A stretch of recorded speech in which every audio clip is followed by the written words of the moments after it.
Honneur à l'audace et à l'originalité, après quelques années d'absence, il nous revient. Il fait des sacs les plus beaux du monde, soi-disant. Enfin, d'après moi, c'est Renaud Pellegrino. Lorraine Bacal, Isabelle Adjani, Paloma Picasso, ces stars ont toutes eu un sac Renaud Pellegrino. La maison connaît le succès dans les années 1980-1990, puis ferme en 2009. Depuis cet été, la marque a rouvert une boutique à Paris. Renaud le retour, oui, c'est comme un feuilleton. C'est comme un feuilleton, il va, il vient. C'est une renaissance. Je raconte mon histoire. Avec mes détournements de matière, de forme et de façon aussi, puisqu'effectivement, je continue à apprendre en même temps tout le temps. Parce qu'il y a de nouvelles techniques, il y a de nouveaux matériaux, de nouveaux assemblages, donc c'est toujours passionnant de continuer à découvrir de nouvelles techniques, de nouvelles façons de faire. C'est important aussi de toujours aller de l'avant, essayer de comprendre. Donc il y a une espèce de maturité qui s'installe comme ça dans le temps, où on peut revoir d'anciennes choses qu'on a fait, de pouvoir peut-être les recorriger, de les refaçonner. Les nouveaux modèles côtoient les sacs cultes réédités. Je regarde énormément évoluer et vivre les gens, donc au bout d'un moment on finit par comprendre la démarche, le besoin, je ne sais pas, c'est une analyse que je fais au quotidien en regardant vivre les autres. Comme je suis très très curieux, donc je passe mon temps à regarder comment on vit, comment on bouge, comment on avance, comment on se pose, comment on fonctionne dans son propre sac. Donc c'est aussi toutes ces données qui font qu'effectivement on arrive à avancer. Ces sacs sont entièrement réalisés à la main. Renaud Pellegrino aime les peaux rares, le python ou encore le crocodile. C'est un gros travail de maquette, de regard, d'essai, de mise au point. Il ne faut pas avoir peur de tout recommencer, de faire et défaire, exactement, peut-être. Chaque saison est issue du dialogue entre l'artiste et les doigts de fée de son atelier.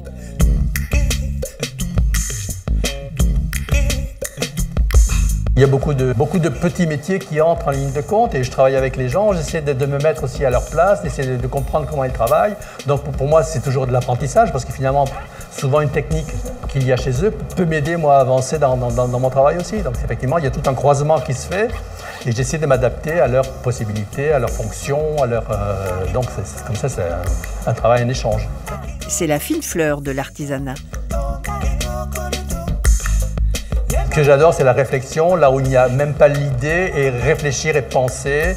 Et souvent, il y a la matière qui vient aider aussi, parce que souvent, il y a des matières très inspirantes, donc automatiquement, on va essayer de la magnifier, à partir de rien, et de s'imaginer, à partir d'un geste, peut-être aussi, de quelque chose, ou de l'attitude qu'on aimerait que quelqu'un ait. C'est comme si on écrivait une phrase, et puis qu'on la mette en volume. Le maroquinier papillonne d'un style à l'autre. Ici, un sac très nature avec ses papillons brodés à la main.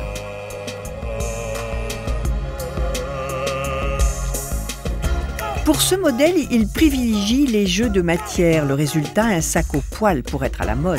Pendant 8 ans, il a travaillé auprès d'Yves Saint Laurent, puis a lancé sa marque en 1984. Sa force, la variété de ses sacs.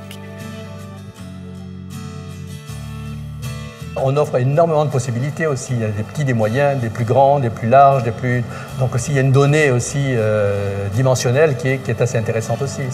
Mais tout en restant dans de très belles proportions, tout en restant dans certains domaines, bien sûr. Pour le soir, il imagine de chouettes pochettes. En satin coloré, certaines sont brodées de strass. Le soir, c'est aussi la féerie, c'est le rêve, c'est le moment où on est soi-même, mais on n'est plus soi-même, on a envie d'être mieux, la nuit est quand même un monde aussi magique. Ces pièces colorées sont conçues pour apporter de la gaieté à une tenue de soirée.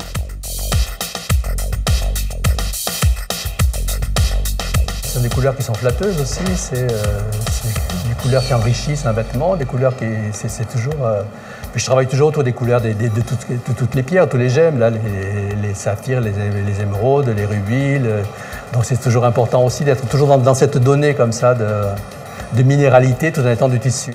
Renaud Pellegrino ne cède pas aux modes. Il fait ce qui lui plaît, c'est ce qui nous plaît. Je crois que mon luxe finalement est de pouvoir exercer ce métier de la façon dont je le fais. Je crois que c'est mon luxe, oui effectivement, parce que ça a impliqué beaucoup de sacrifices, ça a impliqué beaucoup de... Mais en même temps, c'est formidable, c'est magnifique. Difficile de ne pas avoir un coup de cœur dans cette boutique.